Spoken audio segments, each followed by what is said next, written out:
think they showed real courage with and without the ball, Manchester United, and we saw that last week as well on this show. We highlighted that. But we just want to get into sort of the first 2 goals of the game. They've got a lot of similarities, really. And what you've got is, as a lot of teams do, but this back 3 with Zubimendi, a central midfield player, dropping in between the 2 centre-backs. It splits the centre-backs, which means Arsenal have a lot of rotation in terms of the players. So you have Zubimendi in that position, and then we see the positions of the full-backs. So as soon as your back 3 splits like that, your full-backs can either go really wide like wing-backs, or they get in the pockets. In Carragher and Timber. We see this a lot with Arsenal.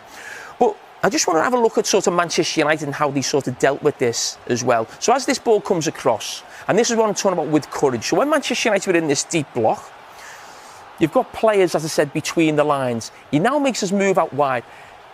Brian Mbeumo there goes to press. OK, he jumps there. He doesn't stay with him. The idea is to go and press and be aggressive there. But, obviously, Nkapia, in that position, is now looking to play the ball into the box. And who is in the centre-forward position? The full-back. We've highlighted this a lot with Arsenal and with the full-backs and the rotations. So that is a positive for Arsenal. But you can see the intention for Manchester United was to be brave and try and press and jump to centre-backs rather than staying just with full-backs. But you see Timber in there. He's up against Martinez. He gets an own goal just because of the actual size and power of Timber. Martinez can't move him. But we're going to look at a situation where Arsenal are building up here with a back 3. And this time Timber's in the back 3. We tend to see a little rotation differently with Zubimendi. Can't get on the ball, so he now wants to get into the back 3. And again, just a little bit of a rotation, a little bit of movement from players. But I think they let themselves down at times, Arsenal. And this is one of those occasions where we say that that's at times risk averse. Now, for me, Zubimendi is a quality player, plays for Spain, technically one of the best midfield players in Europe. He should be able to play that ball there for Declan Rice between 2 Manchester United players, 15 yards. But again, they don't take that option. That happens a lot further up the pitch, actually, with Odegaard between the lines. I sometimes think he takes the safe option also. So that ball can be played in there. It now goes back to Saliba. But Brian Mbeumo could easily stay there and make sure Gabriel doesn't venture up there with the ball. But again, they show courage without the ball, and they try and press there and stop that ball getting out. But now, because Declan Rice has made that run, Saliba's got no pass into midfield. He's made the mistake, but because Mbeumo's there and he showed the initial courage, he picks the ball up. If he was wider with Gabriel, he wouldn't be in that position initially. So credit to Michael Carragher and Manchester United. And now we go to 1-1. Manchester United go and get the second goal. So we're talking about now courage with the ball. So as I said, they've pushed Arsenal back. Casemiro drops in between the centre-backs, as I said, with Zubimendi. We see that happen a lot. But the theme that we mentioned around Arsenal's full-backs in the first clip. So what you've got now is a situation where Dorgu comes in off the line. Brilliant play with Fernandes, absolutely fantastic in a tight area. It's not handball. He gets a chance to shoot. But as we mentioned with Arsenal's full-backs, the courage with the ball, Shaw and Dalot, high up the pitch, 25 yards from goal. But also, it's not just them. There's now 6 players so close to the Arsenal goal. They're away from home against a team who are better than them, and it's 1-1 in the second half. That shows courage with the ball. So we've seen it off the ball, and we've seen it with the ball. And as we've seen some wonderful strikes a few minutes ago, that's right up there with the best of them. What was key to that one, Jimmy, for Dorgu? I think he just do it. Just hits it, and he hits it so well that the goalkeeper has got no chance whatsoever. And Raya has been one of the best goalkeepers in the Premier League. We had a conversation in the studio after the game about bravery, and you've mentioned that from Manchester United's perspective and whether Patrick Vieira was suggesting Arsenal could have been braver. But at 2-1 down, Mikel Arteta made a 4-man substitution, the quadruple change. Do you think that was a brave thing to do in that circumstance? For me, I felt like they panicked a little bit. 58 minutes, 4 substitutions. For me, too much. Yes, if you want to change things, get Odegaard off. You're now taking Zubimendi off. Yes, Zubimendi has made the mistake, but he's a big player. He's an important player. I suppose the one thing you do is get more height on the pitch, which might lead to this situation, which Mourinho benefits from. Yeah, but I would have liked them to see to control the game with the ball. I would have liked them to be calmer because it was still 32 minutes to go, and They have scored a magnificent goal. That can happen, Man United. That can happen. It wasn't like they played him really off the park and it was a 1v1 with the goalkeeper. It was a great strike. That can happen. They could come back into the game, calm the game down, control the game with two changes. Now, Declan Rice had to play as a pivot, what is not his best position. You want to keep him high up. I think it was too much for me, you know? Do you know, it was a real surprise. It felt a big surprise in the stadium yesterday, Jamie, having got level, that suddenly they would go and concede 2 minutes, 58 seconds later with a team that are so big on control, with a coach who's so big on control. So what happened? But I'm talking about courage again. Bringing Sesko on. I think he comes on for Dorgu. If Dorgu's a wide player, you bring a centre forward on. Them centre-backs win everything. He keeps it alive. So that was courage from the manager, bringing Sesko on, again, away at Arsenal. But when I talk about quality and courage as well, I'm going to look at actually 3 Manchester United players here up against, 6. That's a training session. The 6 players will never let the 3 players get out of there unless you're talking about real quality and almost genius to get out of there. Yeah. You put that session on as a coach, Jimmy, you'll know that as a coach, you're not getting out of there. But Manchester United do. And who's involved in it? Bruno Fernandes has been at the heart of everything since Carragher came in. And he has been with every United manager, but certainly in this number 10 position now. So you run it on here, and the football, as we saw with the Dorgu goal, is absolutely fantastic. Mainu, brilliant.